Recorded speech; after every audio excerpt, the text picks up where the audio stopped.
Hey, what's up? Silas here. This is part 29 in the Writing on Trump's Wall, where I read the post-its that I recorded on the wall from the Union Square subway station a few days after President Donald J. Trump won his first term as President of the United States of America. And as we lead up to this next election where he's going to win his second term in 2020, I'm reading these and kind of going through and remembering people literally mean things figuratively. So what do they literally write on there? And what is the figurative meaning, both to me and other people? And I hope to engage you in it. So thank you for coming to listen. As I said, it's number 29, so there's more in this. Getting into it now.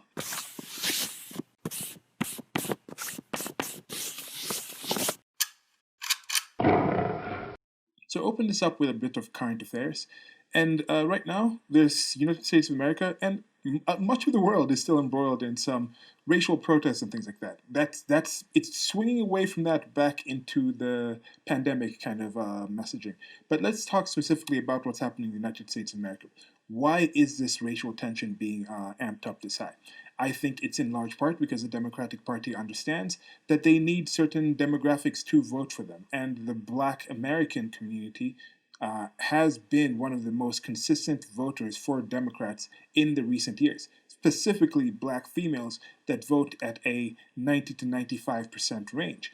There's things that you can see that this being done with Joe Biden talking about picking a black female vice president candidate, and they're looking at who should do. It's probably going to be like Kamala Harris, and then you look at Kamala Harris and you look at her actual ethnicity, and it goes back to that one drop thing where in the United States of America, every race, every other people can do things. Black seems to be that one drop thing is a legacy that has continued because the black community and other people seem to say if you have any admixture of black, of Negro in your actual bloodstream, you are considered black. That's the thing that actually overcomes anything else. Because if you actually look at it, I think she's mostly of Southern Indian, like talking about Indian, like with the country of India, that kind of genetics, ethnicity, if you want to call it that way. But anyway, she'll count. They'll count it. And you look at the actual comment sections in some of these things, and it's just like, yeah, well, if black women feel they need to be represented, then that's not, and you call that racist, then you've got a problem. There's something wrong with you. I'm like, wait, no. It's racial. It might not be racist. But if you're technically saying that a black woman is 100% better at representing this position due to her being a black woman, that is racist by definition. Now, what people call racist is something else. That's one contention that I have, because I don't think people think what I think they think when they're actually saying that thing. Because when I say racist, I just go with that basic thing where it's somebody making a decision to say, based on this person's race, they are better at doing this action than this other person, based on the race. Like this person is worse at it because of their race. And that is what the Democrats are saying. Right now, in order to actually win, or I've mentioned this before, I don't think they think they're going to win. They think it's a maybe 5% chance at most, but they're just doing these things in order to get what they want politically, the political activation they're looking for, whatever sort of win they're looking for, which isn't necessarily win of the presidency. They need somebody who is by race black. There is a thought of that, or by gender female. That is a racist and sexist decision, by my definition. Now, when you go with other definitions talking about power over this and that, because you talk about people looking at the United States of America and saying it's the most racist country in the world, and one of my friends gave me these posts of these things with these little drawings that are coming around, somebody saying, oh, that alarm that came up with George Floyd isn't just something that started now. It's an alarm bell that's been going on since 1619, and you've just been hitting the snooze button. I'm like, you're equating those two together. So they definitely can't mean racist in the same way. Because what kind of racism is this in the United States of America? What kind of sexism is it in the United States of America? Where you can be the black female mayor of the capital city of what is probably the most powerful country in the world. You can have access to human beings, people, to money that's been taxed from people, that's been taken away from these wealthy people, these wealthy, powerful people, and other people around the country. And put that in order to actually just paint Black Lives Matter on public streets in big letters, and then start a movement where it's being done all around the country, all in different cities, different places. I think it's even being done in like the UK, which is like, what's going on? Like Black Trans Lives Matter marches in the United Kingdom. I don't know. I'm listening to the radio here in Kenya, hearing Black Lives Matter being thrown in, like Swahili words, Black Lives Matter, Swahili words, because there's no actual black term for it. It's kind of like in Japan how they actually throw English words. So this is the thing. That's the thing. You're getting this much play internationally, and you're trying to equate that somebody somewhere is equating this as a definition of racism, yet also putting in the 1619 when you're talking about chattel slavery. Or are they just saying that the chattel slavery wasn't really racism, it was more about economics and things like that, where if for some kind of way Negroes had gotten to the New World and had the economic advancement and then went to Europe and found that to be actually still more uncivilized and undeveloped, and then there happened to be some Europeans who were selling slaves, selling people from Europe to the black people who had the boats, who had the ships, who had the colonies. That wouldn't have happened as well. It's not like the slavery wasn't happening within these locations. I mean, so what are they trying to say? And that's the thing that I'm trying to understand with these post-its and things like this. I think part of the government doing this, part of different governments doing this, is they understand that this is an issue that isn't necessarily something they have to completely define. And since it's not actually that big of an issue, it's nowhere close to the actual historical sorts of racism that we've actually seen. So the solutions can be, yeah, we'll just paint something on the road, and then you'll give us some points, some brownie points, and then we don't actually have to deal with actual issues. We don't have to actually talk about actual things where it's like, oh, certain policies that we've done have resulted in the breakup of black families and certain dependents and certain structures. We're actually the ones setting the laws and the rules and the things like that that actually end up with a lot of black people in prison and things like this. And we're actually the ones who have been encouraging some of this. We haven't prevented this in the past. And even back in the past, when you actually had some of that racism, that was us. That was the state. That was the government that was enacting these laws and things like that. But now that there's not really too many laws or changes that we can do, we can just say it's a problem and then say we've solved it by painting this on the road and then woohoo. So I think it's a win-win for politicians. They can just do it and pretend they're doing something, and then people get assuaged because when it comes down to it, what's the actual changes in your life? For most people, what's the actual thing? You might have a fear of the police. I think it's okay to have a fear of the agents of an institution called the state that has a monopoly of violence over a given area. They are the enforcement agents. It's good to be aware that, yeah, that's a general threat. But it's a general threat for all the people who are living in that place. It's not like, oh, if you're black, you have an extra threat. Like here in Kenya, it's Negro police. It's not a thing. And we're just talking in conversation with my parents, and they're talking about how there's certain areas where the police just go and profile people. They see you walking in the street. Oh, you don't even have a mask. Oh, you don't have a mask. You're packing. We're going to come up to you. We're going to ask for a bribe. Oh, we're looking in the people's cars. Oh, that person's not wearing a mask in the car. Oh, yeah. There's two people in the car. Yeah, we're going to pull you over, and then we're going to get asked for a bribe. I understand the way my hair is, the way my beard is, it's not the same way that most people do. So some people think I don't really care too much about fashion and things like that, so I'll wear some old clothes. Some people look at that and they say, okay, that's somebody who's more lower class. I've been targeted in that way and profiled and actually had police and other security agents come up to me and talk to me about things like that. That's not because of my race. That's for other reasons and other things that happen. So those are the considerations that I'm saying. They don't want to actually deal with actual issues, any tangible issues. So they focus on these issues that are superfluous and superficial, and then they can also throw out some superfluous and superficial solutions and seem like they're doing something. Okay, so into the actual readings. The first one. This was a golden land to my grandparents. Don't turn it into a Trump dump.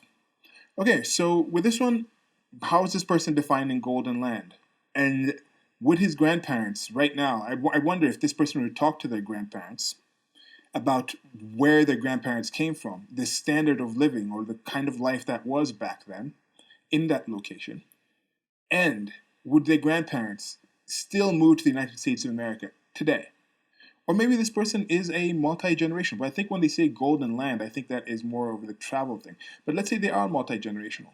Grandparents. So we're saying 60 years, maybe? 60, 70 years ago? That was 1950s? So are they saying like Trump has made the country worse than it was in the 1950s? Is there less opportunity?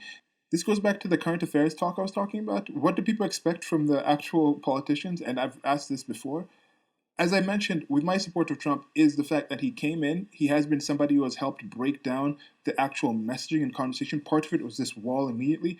I don't think people would have felt the need to be this open about their political views, just posting this out for everyone to see. And that has increased. I think that was something that was happening in general with the information age, age of understanding. But he's been somebody who the zeitgeist, the way the world was actually created this kind of being to come out and break this down. And one thing that I've noticed, I've started going online to different things, different news stories, different clips they're posting up as the establishment media starts learning how to use the internet and things like that. They start to switch on there, put in clips. You look at the actual like to share, like to dislike on some of these videos on YouTube, for example, and you're seeing that people are getting wise to this. I look back at 2016, the control of the messaging that the establishment had was massive, was very strong, and Trump still won. Now I look at the control the media has now compared to then. I'm like, it's changed a lot. That's just part of why I'm completely confident that Trump is actually going to win the second term, despite the dire social issues and social political issues that are going on. Because there's certain things that, at least for me, he has actually accomplished, and I think a lot of other people thought, yes, he's going to come in and prevent some of these things. He's going to prevent the rampant growth of the state. He's going to prevent this whole idea that we're just being told what to think. Oh, these are our betters. These are our elites. They know better. And that's one line that he has. It's like, oh, talking about the elites. Who are the elites? You are the elites. They're not the elites. And that's one thing that I'm saying, like, why are we calling these people elites? So anyway, so the Golden Land, what is this person talking about? I would like to understand. Do they think it's a Trump dump now? Before the pandemic, if you look at certain figures that the Obama administration and previous administrations have been saying, oh, this is what the government does, even though, as I mentioned before, I don't think that's what the government does. The government can get out of the way from economic growth, but I don't think they it's not so much of them creating economic growth, because in general they will tax money away from somebody else and then put it somewhere else, so they're redistributing that wealth, but that's not necessarily wealth creation if you have to take it away from somebody who has already created that wealth to begin with. So there are some things about that, but let's not get into the economics. Just in that issue, you look at those figures, and Trump was doing as well or better than Barack Obama. That's something you can say, than Barack Obama's administration. So when you look at that, there's certain policies that were being done. So what kind of Trump dump, what did he have in mind? What did this she or Z or whatever they want to identify themselves as, what do they identify as a golden land, both for their grandparents, or apparently that golden land had existed until after Barack Obama's administration, because he didn't say it's been getting less golden. He talked about the grandparents. So that's the thing. Does he really think there was a downturn, and then now Trump was the final one to turn it into that dump? Or was he thinking that golden land existed all the way through to Obama? That's one thing I'd be interested in. And they could say he again, but whatever. So that's my thought on that one. So moving on to the next one. Love everyone and don't give up. I'm not going to touch too much on the love thing. I've talked about this repeatedly in this series and how that word is overused. And I think this is a general, just figurative use of love. I don't think you should love everyone. You should love people who actually are virtuous. And if you are virtuous yourself, you love them too. So you should be very discriminatory about who you love. You shouldn't love negative things. And don't give up. Yeah, I think that's a good thing. If there is something you really care for, it's not something to just give up on. So I don't know if this person has given up since then. I think it seems it might be somebody's upbeat, how literal and figurative this is. Maybe they continued. Maybe they found certain things that they thought they would fight for, and they're still in the fight. Maybe they're anti-Trump, and they're still thinking, yeah, we're going to take him down this time. I don't think you will. Maybe they're pro-Trump, and like, hey, just fight for your actual support for the United States of America, and they're supportive of what he does, and maybe, or he's given up. He thinks, oh, maybe Trump has given up. We've given up on him. I'm going to vote someone else. I don't know. I don't know what's with this one. So moving on to the next one. This one says stronger together with a safety pin. And I think I'm going to close up with this. I'll probably read you this. The backlash over safety pins and allies explained. This is from Vox. And this is because with the start of this, I was talking about just things that the government or just people can do that are more signaling, more empty. There's not really much to it. Like, what is this really going to solve? And Black Lives Matter kind of started like that, I think, with the hands up, don't hit thing. As I said, that is purely symbolic now because that's been proven to be something that actually did not happen. But they still use it because it's symbolic. Now, the safety pin, what was the safety pin symbolic of? Some of you may have forgotten it. Some of you may remember it a bit. But I think I'm going to read this article to go back and just show. For me, it's a safety pin. When I think safety pin, I normally think, okay, you can think the fashion industry and things like that, but for me, it's still, I guess it's changed for many people because now we've gone to diapers with the Velcro, but I still think diapers, babies, infantilization, and there is something with some of these movements. It's just like, wow, we're gonna cry about this thing, and then we can't really do anything. We're powerless, and we're gonna put this safety pin, and we're gonna signal, and it's gonna be this and that. I'm like, yeah, no, I don't know about that.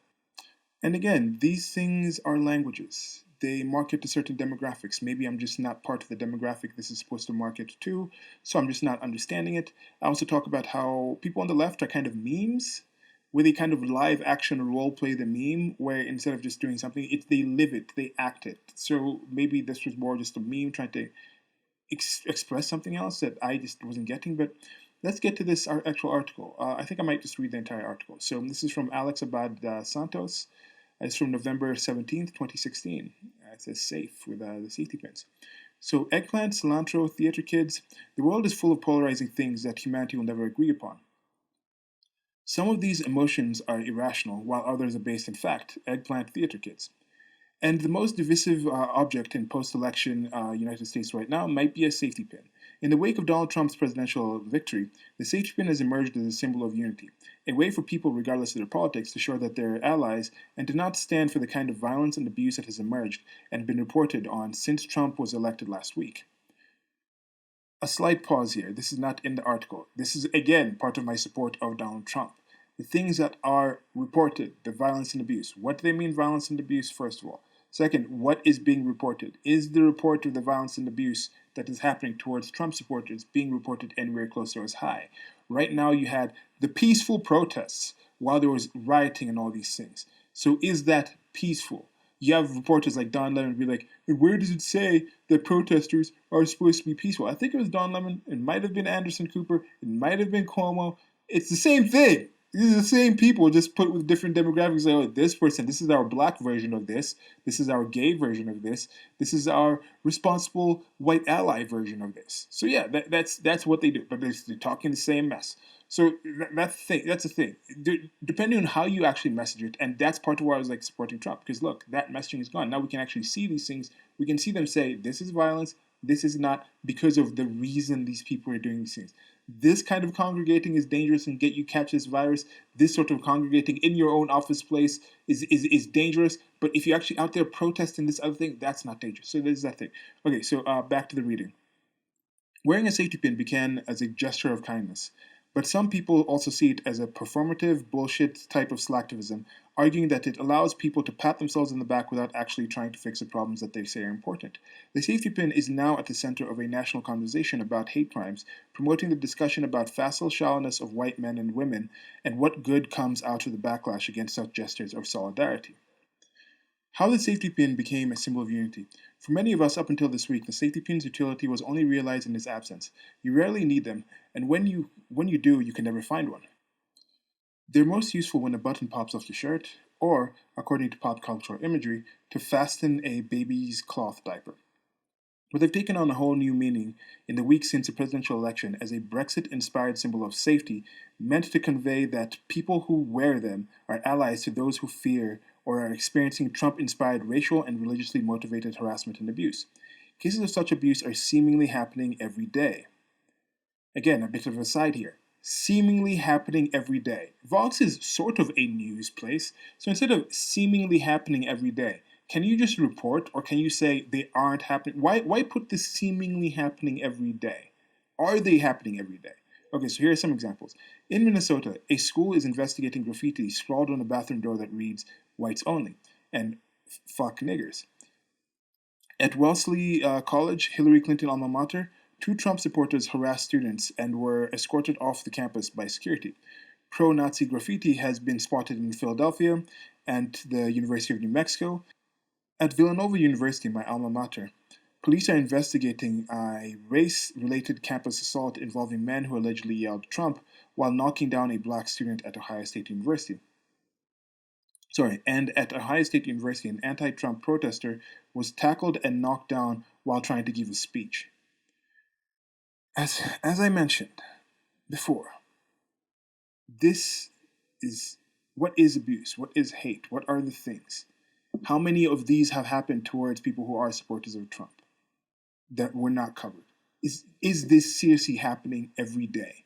What are the dates between these things? Why is he talking about this? Why is he writing it this way? Okay, it's still unclear whether there's been an actual uptick in these sorts of events since the election, or whether they've simply received more attention due to the fear that the Trump election has inspired in many people. But given how heavily Trump's campaign leaned on anti-Muslim and anti-immigrant rhetoric, it doesn't feel like much of a stretch to trace a line between Trump's win and some individuals being more brazen about acting out their campaign cornerstones on these campaign cornerstones. Now, I will debate if these were actual campaign cornerstones. It depends on how you actually take those in. Like the Muslim ban wasn't really a Muslim ban; it was just a ban on people from certain countries. Most of the people, they were predominantly Muslim countries for sure, but the most populous Muslim countries weren't under these bans. And whatever. So it's just, like I said, different languages, literally mean figuratively. What do people mean on this? Right now, this is 6 years ago, so I think there's actual figures to see, and I have seen figures that show that there has been a large number of attacks out to people who are supportive of Trump, who appear to be supportive of Trump. There's been a lot of hoaxes and fake things where people say, yes, this is a pro-Trump hate type of thing that comes out, juicy sommelier, and then you have the recent thing with the NASCAR, with the noose, and there seems to be a lot of these that happen that don't really turn out to be what people feared, what they seemed to be to begin with. So the safety pin, hashtag safety pin movement, is a way for people to combat these fears and behaviors. The concept originated in Britain after a rash of anti-immigrant abuse cropped up following the Brexit vote earlier this year. The idea is simply that safety pins are to show solidarity and allyship, and in the 3 days after the election, the movement went viral, trending on Facebook and Twitter, appearing in articles all over the internet.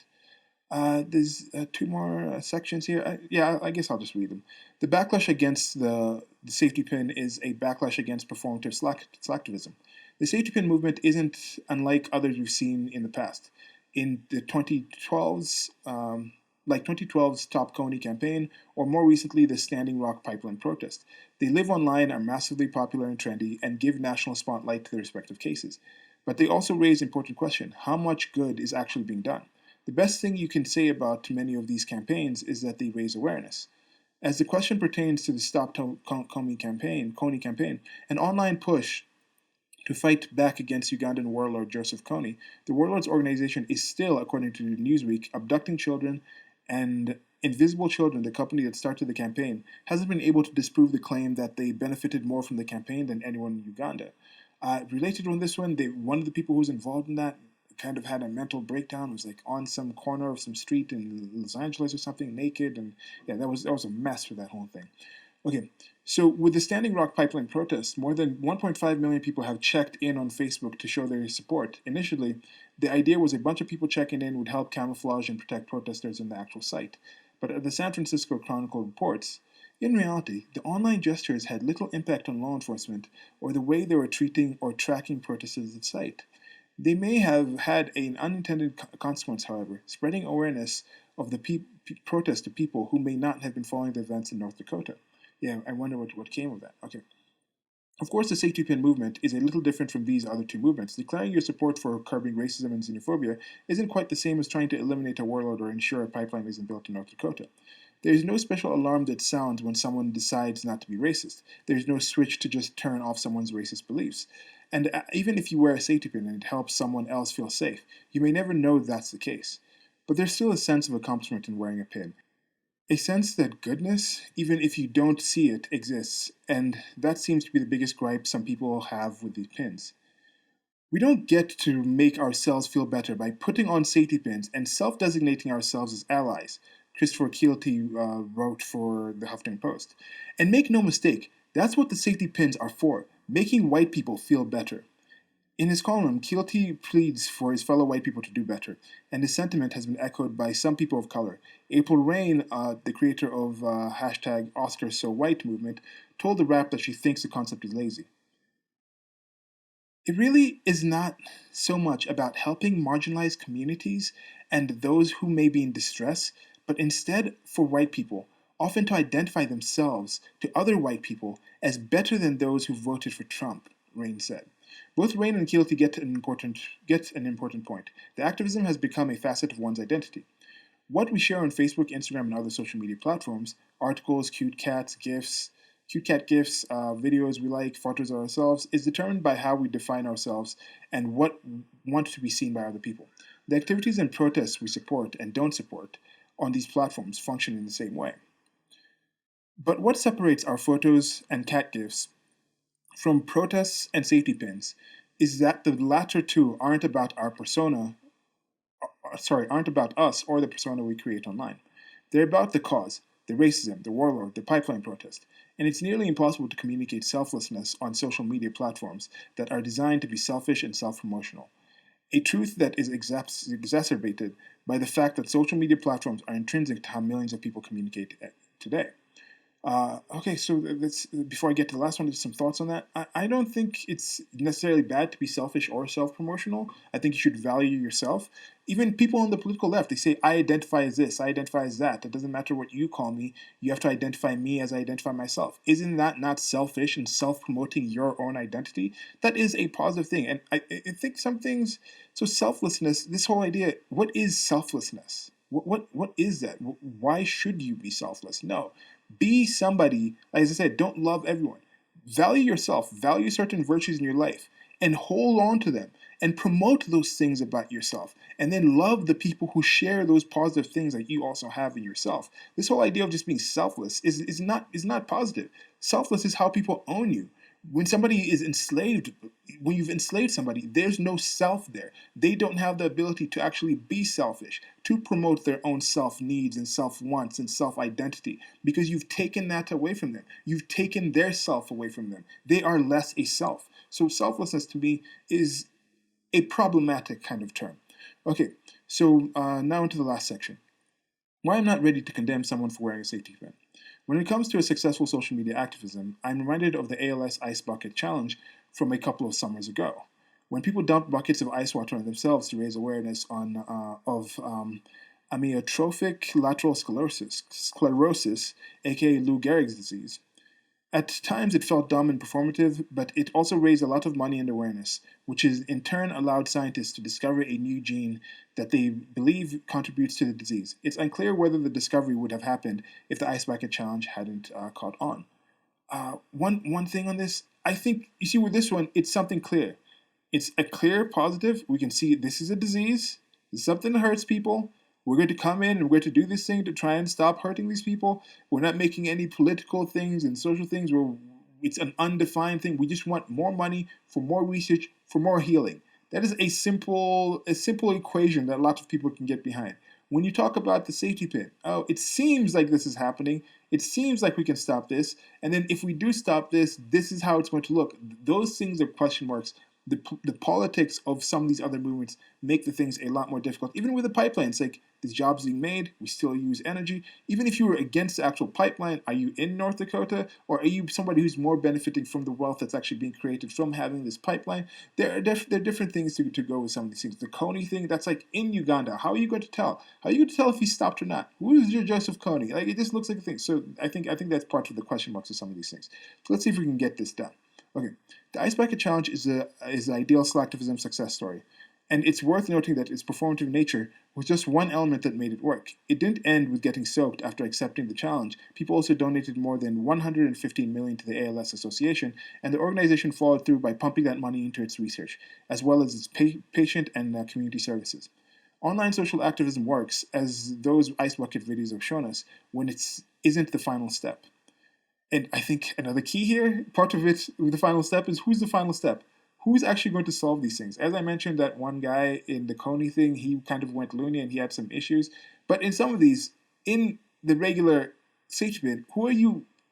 If you're in a situation where you're appealing to the state to solve these with your activism, chances are it's not going to be solved, especially when some of those very problems that you're actually against were initiated due to the state or with the lack there of the state to actually prevent those situations from actually occurring. Okay, back to the reading. What gets lost in the fight to deem the safety pin movement good or bad, or to write it off as facile white crutch, is that a lot of people in this country are feeling a very real sense of helplessness right now.